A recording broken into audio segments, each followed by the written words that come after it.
হয়তো আপোনালোকে মানে কি ডিম্পু বৰুৱাক ভালকৈ চিনি পায় আৰু চিনি পাবই আৰু মানে কি আমাৰ অসমবাসী মেইনলি বহুতেই চিনি পায় আৰু মানে কি ডিম্পু বৰুৱা বাট আপোনালোকে কেতিয়াবা আপোনালোকে মনোজ দাৰ কথা শুনিছেনে আৰু যদি আপোনালোকে মনোজ দাৰ কথা কেতিয়া শুনাই নাই বা ভিডিঅ' দেখা নাই চ' ইটছ লাইক ডিম্পু বৰুৱা মানে কি ডিম্পু বৰুৱাৰ ধৰণৰে তো যদি দেখা নাই চাই লওক অকণমান এইজন হ'ল মানে কি মনোজ দে বুলি কয় মনোজ দে চাই লওক আৰু ইয়াতে চাই লওক এইটো হ'ল মনোজ দে ইউটিউব চেনেল তাৰ এইটো মনোজ দে এইটো বাই দা ৱে দুটা চেনেল আছে এটা মনোজ দে এণ্ড মনোজ দে ব্লগ চ' এইটোত চালে দেখিব আপোনাৰ 6.74 মিলিয়ন ছাবস্ক্ৰাইবাৰ আছে এণ্ড ভিডিঅ' আপলোড কৰিছে বৰ্তমান 1.8K মানে 18টা ভিডিঅ' আপলোড কৰিছে মোটামুটি আৰু ছাবস্ক্ৰাইবাৰ হৈছে 6.74 মিলিয়ন ছাবস্ক্ৰাইবাৰ মনোজ দে নামটো শুনিছে আৰু মানে এজন আমাৰ ভাৰতৰে একজন বহুত বিখ্যাত ইউটিউবাৰ বুলি ক'ব পাৰি আমাৰ ভাৰতৰে হয় যাৰ নেকি দেখিলে অলৰেডি মানে কি দুটা চেনেল আছে এটা আছে আপোনাৰ ব্লগ চেনেল আৰু এটা আছে আপোনাৰ সেই আৰু মানে আপোনাৰ ইউটিউব ৰিলেটেড ভিডিঅ' আপলোড কৰে যিটো নেকি মনোজ দে বুলি ডিৰেক্টলি আছে আৰু তাত আছে আপোনাৰ কিমান ছাবস্ক্ৰাইবাৰ অলৰেডি দেখিলে আপোনাৰ সিমানে ছাবস্ক্ৰাইবাৰ আছিলে তো কথাটো কি তো কথাটো মানে ক'বলৈ গ'লে মানে কি চিম্পুল কথা মানে ইটছ লাইক ডিম্পু বৰুৱা আমাৰ অসমৰ এজন বিখ্যাত ইউটিউবাৰ ডিম্পু বৰুৱাকতো সকলোৱে চিনি পায় তথাপি তাৰ লগত তুলনা কৰিব পাৰি মানে ডিম্পুৰ দুটা চেনেল আছে মই অলৰেডি ইয়াৰ ওপৰত ভিডিঅ' বনাইছোঁ মই একচুৱেলি আপোনাৰ এটা ডিম্পুছ ব্লগ আৰু এটা হ'ল ডিম্পু বৰুৱা বুলি দুটা চেনেল আছে যিসকলে নাজানে তো মই কৈ দিছোঁ যিসকলে জানে আৰু এটা ডিম্পুছ ব্লগ আৰু এটা ডিম্পু বৰুৱা তো দুয়োটা চেনেল আছে তো এটা ইনফৰমেশ্যন ভিডিঅ' টাইপ আপোনাৰ কি ভিডিঅ' আপলোড কৰে ডিম্পুই এণ্ড এটাত ডিম্পু বৰুৱাটো মানে মেইনলি আৰু এটা আছে ডিম্পুছ ব্লগ য'ত নেকি ব্লগ ভিডিঅ' আপলোড কৰে মেক্সিমাম আৰু মানে চ' তেনেকুৱা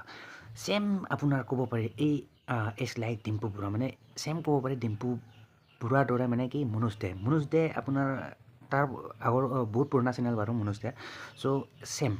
মনোজ দেত আপোনাৰ আছে মানে কি মনোজ দে চেনেলটোত আপোনাৰ সেইটো ইনফৰমেশ্যন টাইপ আপোনাৰ ইউটিউব ৰিলেটেড ভিডিঅ' আপলোড কৰে ইউটিউব ৰিলেটেড মানে বিভিন্ন ধৰণৰ টপিকৰ ওপৰত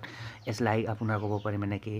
চেনেল কেনেকৈ মনিটাইজ কৰিব পাৰি ইউটিউব চেনেল কেনেকৈ মনিটাইজ কৰিব পাৰি কেনেকৈ 4,000 ঘণ্টা এক মাহত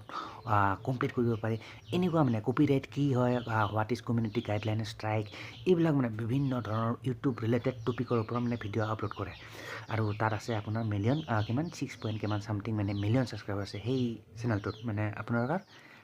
মনোজ দে এণ্ড তাৰপিছত ব্লগ চেনেলটো যদি চোৱা নাই মই অকণমান দেখাই দিছোঁ তো চাই লওক মনোজ দেৰ মানে কি ব্লগ চেনেল এইটো মানে অলপ চাই লওক এইটো হ'ল মনোজ দেৰ মানে ব্লগ চেনেল এণ্ড ইয়াৰ মানে মনোজ দেৰ যদি ছেকেণ্ড চেনেলটো চাই মানে ব্লগ এইটো চাওক মনোজ দে ব্লগছ আৰু ইয়াত মোটামুটি আপোনাৰ 1.37 মিলিয়ন ছাবস্ক্ৰাইবাৰ আছে আৰু ভিডিঅ' আছে মোটামুটি 674টা ভিডিঅ' আপলোড কৰিছে ব্লগ ভিডিঅ' ববি আৰু চালে ইউটিউবত চাই ল'ব পাৰিব কোনো কথা নাই টেনশ্যন নাই মনোজ দে ব্লগছ 1.37 মিলিয়ন ছাবস্ক্ৰাইবাৰ এণ্ড 600 কিমানটা ভিডিঅ' আৰু আপলোড কৰিছে ত' এটা এণ্ড অফ দ্য ভিডিঅ' এটা কথা ক'ব পাৰি মানে আপোনাৰ মনোজ দে আৰু কি বুলি কয় ডিম্পু বৰুৱা মানে এটা পুখুৰীৰ মাছ মানে ছেম কেটেগৰী মানে কি একেটা কোম্পানীৰে মাছ মানে ঠিক আছে বুজি পাইছে মই কি ক'ব খুজিছোঁ মানে কি একে আৰু মানে কি ডিম্পু এণ্ড আপোনাৰ মনোজ ছেম বুলি ক'ব পাৰি আৰু তাৰ লগতে এটা কথা কৈ দিছোঁ আপোনাৰ হয়তো বহুতে নাজানিব পাৰে ধ্ৰুৱ ৰাঠে চ' সিও ছেম পানীৰে মাছ মানে কি চম যিবোৰ মানে কি আপোনাৰ সেই চব মানে কি এটা পুখুৰীৰে মাছ বুলি ক'ব পাৰি বাকী আপোনাৰ মতামত কি গাইজ আপুনি নিশ্চয় আপোনাৰ মতামত জনাব পাৰে ইন দ্য কমেণ্ট বক্স আপোনাৰ মতামত কি ইয়াৰ ওপৰত বাকী বেলেগ নকওঁ ভাই মোৰ মনৰ কথাখিনি আপোনাৰ লগত শ্বেয়াৰ কৰিলোঁ মানে কি যিখিনি সিহঁতৰ ওপৰত এক্সপিৰিয়েঞ্চ আছিলে মানে কি জানো সেইখিনি আপোনাৰ লগত কথা শ্বেয়াৰ কৰিলোঁ মানে ঠিক আছে তো যেনে হওক তো আপুনি বাকী এই তিনিজনৰ ভিতৰত ধ্ৰুৱ ৰাঠে আপোনাৰ ডিম্পু বৰুৱা এণ্ড মনোজ দে কোনজন আপোনাৰ প্ৰিয় বা ফেভাৰিট আপোনাৰ মতামত আপুনি জনাবা ইন দ্য কমেণ্ট বক্স ঠিক আছে তো মই আৰু ভিডিঅ'টো বেছি দীঘলীয়া নকৰোঁ মই আশা কৰোঁ নেক্সট ভিডিঅ' সোনকালে লগ পাম তো তব তাকিলে bye guys and see you in the next video' আৰু যদি ভিডিঅ'টো চাই ভাল পালে অভিয়াছলি এটা লাইক কৰি দিব and don't forget two subscribe my YouTube channel ঠিক আছে মিলতে हैं फिर नेक्स्ट वीडियो पर तब तक के लिए bye and see you soon